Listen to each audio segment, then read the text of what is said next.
Tired of manually creating quotes, then chasing signatures?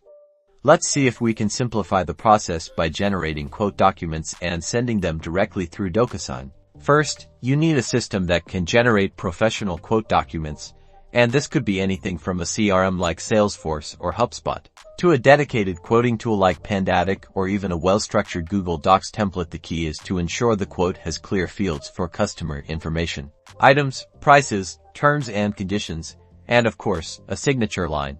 Next, in your Docusign account, start a new envelope, upload the quote document you just created. Docusign accepts various file formats, including PDF, Word, and Google Docs. Now, it's time to add recipients and assign fields. Drag and drop signature, date signed, and any other necessary fields onto your quote document where you want the recipient to complete them. Make sure you properly assign each field to the correct recipient. Once you've added all the recipients and fields, review your document one last time and hit send. The recipient will receive an email notification from Docusign, prompting them to review and electronically sign the quote. And there you have it. Once the recipient signs, you'll receive a notification, and the fully executed quote document will be securely stored in your Docusign account. This streamlined process saves you time, reduces errors, and speeds up your sales cycle.